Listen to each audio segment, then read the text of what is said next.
ఓం విఘ్నేశ్వరాయ నమః. ఓం శ్రీ గురుభ్యో నమః. ఓం దుందుర్గాయ నమః. ప్రేక్షక మహాశీలందరికీ నమస్కారం. కుంభరాశికి చెందిన జాతకులకి మే నెల 11వ తేదీన గోచార ఫలితాలు ఎలా ఉంటాయనే విషయాన్ని మనం తెలుసుకునే ప్రయత్నం చేద్దాం. ఈ కుంభరాశికి చెందిన జాతకులు అంటే ధనిష్ట నక్షత్రం 3-4 పాదాలు, శతభిషం నక్షత్రం 1, 2, 3, 4 పాదాలు, అలాగే పూర్వభాద్ర నక్షత్రం 1, 2, 3 పాదాలకు చెందిన వ్యక్తులు ఎవరైనా సరే ఈ కుంభరాశికి చెందిన జాతకులై ఉంటారు. మరి ఈ కుంభరాశికి చెందిన జాతకులకి మే నెల 11వ తేదీన గోచార ఫలితాలను కనుక మనం ఒకసారి చూసుకుంటే, ఈ రాశికి చెందిన జాతకులకి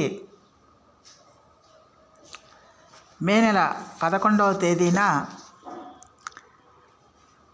పంచమ స్థానంలో సంచారం చేస్తున్న చంద్రుడి యొక్క ప్రభావం వల్ల ఈ రాశికి చెందిన జాతకులు ఈ రోజంతా కూడా కొంచెం కొన్ని విషయాల్లో జాగ్రత్తగా ఉండాల్సిన అవసరం ఎంతైనా ఉంటుందన్న విషయాన్ని గమనించాలి. ముఖ్యంగా మీ యొక్క ప్రేమికుల విషయంలో కానీ, మీ యొక్క పిల్లల విషయాల్లో కానీ మీరు కొంచెం మనస్తాపానికి గురయ్యే అవకాశాలు ఎక్కువగా కనిపిస్తున్నాయి.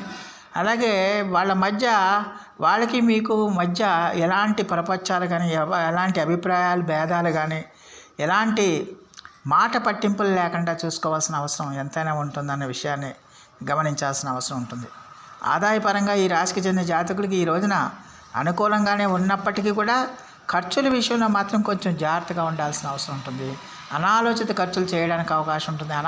అనాలోచితంగా ధన వ్యయం అవడానికి ఎక్కువగా అవకాశాలు ఉంటాయి. అలాగే మీరు చేసే పనుల్లో ఎక్కువగా ఆటంకాలు కానీ, ఇబ్బంది కానీ, సమస్యలు కానీ రావడానికి అవకాశం ఉంటుంది.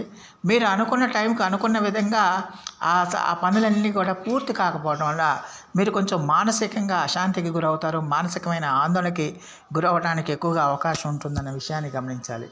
అందువల్ల ప్రతి విషయంలో కూడా మీకు ఒక రకమైన భయము, ఆందోళన కలగడానికి ఎక్కువగా అవకాశం ఉంటుందన్న విషయాన్ని గమనించాలి. దానివల్ల ఏంటంటే మానసికమైన ప్రశాంతత మీకు తగ్గుతుందన్న విషయాన్ని గమనించాలి. ప్రతి పనిలో కూడా ఆటంకాలు ఏర్పడటం, ఇబ్బందులు ఏర్పడటం, కాలాతీతం అవటం వల్ల ఏంటంటే ప్రతి పని మీద కూడా ఒక రకమైన నిర్లక్ష్యమైన భావన, చూద్దామనే ఒక రకమైన భావన మీకు ఏర్పడడానికి ఎక్కువగా అవకాశం ఉంటుందన్న విషయాన్ని గమనించాల్సిన అవసరం ఉంటుంది. అలాగే ఆరోగ్య విషయంలో కూడా ఈ రాశికి చెందిన జాతకులు కొంచెం జాగ్రత్తగా ఉండాల్సిన అవసరం ఉంటుంది. ఆరోగ్యాన్ని ఎట్టి పరిస్థితుల్లో కూడా మీరు నిర్లక్ష్యం చేయకూడదు. ఆరోగ్య విషయంలో ఖచ్చితంగా తగిన జాగ్రత్తలు తీసుకోవాల్సిన అవసరం ఎంతైనా ఉంటుందన్న విషయాన్ని గమనించాల్సిన అవసరం ఉంటుంది. అలాగే ఈ రాశికి చెందిన జాతకులకి మరి విద్యార్థులు ఎవరైతే ఉన్నారో ఆ విద్యార్థులు చదువు మీద దృష్టి పెట్టాలి, చదువు మీద ఏకాగ్రత పెట్టాలి, చదువు మీద ధ్యాస పెట్టాలి. ఎట్టి పరిస్థితుల్లో కూడా మీ యొక్క దృష్టిని ఇతర వ్యాపకాల మీద పెడితే కనుక మీరు ఆశించిన ఫలితాలను పొందలేరన్న విషయాన్ని గమనించాలి. అందువల్ల కష్టపడి చదువుకోవాల్సిన అవసరం ఎంతైనా ఉంటుంది. ఏకాగ్రతతో చదువుకోవాల్సిన అవసరం ఎంతైనా ఉంటుందన్న విషయాన్ని గమనించాలి. అలాగే స్త్రీలు, ఈ రాశికి చెందిన స్త్రీలు ఖచ్చితంగా కూడా వాళ్ళు కూడా కొంచెం జాగ్రత్తగా ఉండాల్సిన అవసరం ఎంతైనా ఉంటుంది. కుటుంబ వ్యవహారాల్లో కానీ, మీ పిల్లలతో కానీ, కుటుంబ సభ్యులతో కానీ మీరు జాగ్రత్తగా ఉండాల్సిన అవసరం ఉంటుంది. అలాగే ప్రేమికులు ఎవరైతే ఉన్నారో ఆ ప్రేమికులు కూడా సాధ్యమైనంత వరకు మీ రిలేషన్స్ చెడిపోకుండా మీరు జాగ్రత్తలు తీసుకోవాలి. ఈగోలకు వెళ్ళకూడదు, ఈగో విషయాలకు వెళ్ళకూడదు, మాట పట్టింపులు ఉండకూడదు. ఇలాంటివన్నిటికి కూడా మీరు దూరంగా ఉండాల్సిన అవసరం ఎంతైనా ఉంటుందన్న విషయాన్ని ఈ కుంభరాశికి చెందిన జాతకులు తెలుసుకోవాల్సిన అవసరం ఉంటుంది. అలాగే ఈ రాశికి చెందిన జాతకులకి ఆదాయం విషయంలో కూడా ఆదాయం పర్వాలేదని అనిపించినప్పటికీ కూడా ఖర్చులు విపరీతంగా వచ్చి దాడి చేయడం వల్ల మీరు కొంచెం అశాంతికి గురయ్యే అవకాశాలు ఉంటాయి. అందువల్ల ఖర్చుల్ని అదుపు చేసుకోవాల్సిన అవసరం ఎంతైనా ఉంటుంది. ఖర్చుల్ని మీరు ఎట్టి పరిస్థితుల్లో కూడా మీరు జాగ్రత్తగా అదుపు చేసుకోవాల్సిన అవసరం ఉంటుంది. దేనికి ఎంత ఖర్చు పెట్టాలి, దేనికి ఎంత ఖర్చు పెట్టకూడదు అనే విషయాన్ని మీరు నిర్ణయించుకుని ముందుకెళ్ళాలి తప్పించి అనాలోచితంగా ఖర్చు పెడితే కనుక మళ్ళీ ఇబ్బందులు పాలవుతారు. ఇబ్బందులు ఎదుర్కోవాల్సిన పరిస్థితులు ఏర్పడతాయన్న విషయాన్ని గమనించాల్సిన అవసరం ఉంటుంది.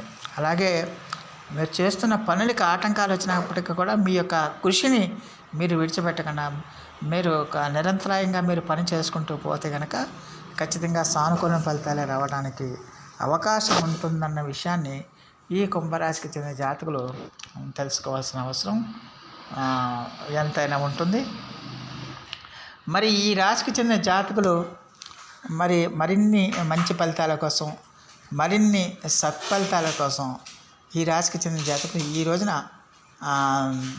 శ్రీ మహాలక్ష్మి అమ్మవారి యొక్క ఆరాధన చేయండి. అలాగే విష్ణు సహస్రనామ పారాయణం చేయండి. దానివల్ల చాలా వరకు కూడా మంచి ఫలితాలు రావడానికి ఎక్కువగా అవకాశం ఉంటుందన్న విషయాన్ని గమనించాలి. సో ఆ దేవదేవుడు మీ అందరికీ కూడా ఆయుర ఆరోగ్య ఐశ్వర్యాలు ఇవ్వాలని మనస్ఫూర్తిగా వేడుకుంటూ, ఈ నా వీడియో కనుక మీకు నచ్చితే లైక్ చేయండి, షేర్ చేయండి, కామెంట్ చేయండి, సబ్స్క్రైబ్ చేయండి. సర్వే జన సుఖినో భవంతు. నమస్కారం.